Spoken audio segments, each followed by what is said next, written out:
突然ですが、ウサギの飼育で春に注意しなければいけない飼育法があることをご存知でしたか？春にはいくつかのポイントに気を配る必要がありますので、そのポイントについて詳しく解説していきます。最近ウサギさんの訃報も増えていますので、少しでも参考になればいいなと思っています。まず一つ目は温度管理です。春は日中は暖かくなりますが、夜はまだ冷え込むことがあります。うさぎさんは寒さに弱く、急激な温度変化に敏感です。ですので、部屋やケージの温度を安定させることがとても重要になります。日中は涼しい場所に配置したり、直射日光や暖房器具から避けられるよう工夫が必要な環境の方もいると思います。特に外で飼育している場合は、日陰や避難できる場所を用意して、暑さからうさぎさんを守ってあげてください。寒暖差のストレスはうさぎさんにとって死活問題になるので、特に注意してください。次に春に忘れがちなこと、寄生虫予防です。春は寄生虫が活発になる季節ですので、飼い主さんは定期的にうさぎの体を観察し、皮膚や毛皮に異常がないかをチェックする必要があります。特にノミやダニのような外部寄生虫やうさぎさんの体表面に見られる他の寄生虫に注意を払ってください。毛づくろいをする際にうさぎさんの体表面を確認し、異常があれば早めに対処してください。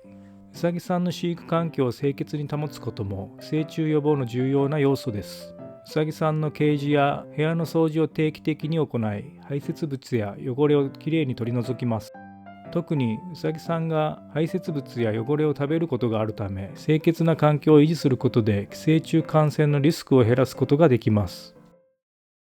植物の有毒性にも気を配りましょう。春は多くの植物が芽吹く季節ですが、うさぎさんにとって有毒な植物もたくさんあります。庭や散歩コースに有毒な植物がないかを確認し、うさぎさんが安全に過ごせるようにしてください。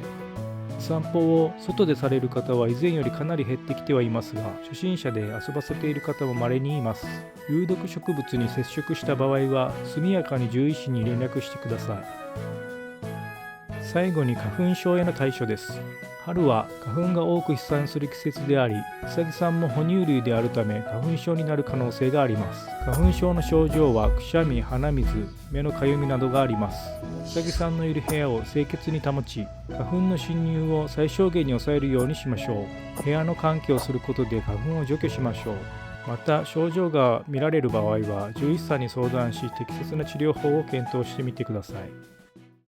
春は気候の変化が激しい季節でもあり、外で飼育されているうさぎさんは春の新芽や花、虫などの刺激に敏感に反応することがあります。また飼育環境の変化や外部からの刺激によってストレスを感じることもあります。うさぎさんがストレスを感じると、食欲不振や行動の変化、健康問題の増加などの症状が現れる可能性があります。うさぎさんのストレスを軽減するためには、安定した環境を提供し、騒音や外部刺激を最小限に抑えるようにしましょう。うさぎさんとのコミュニケーションを大切にし、愛情を持って接することが重要になると思います。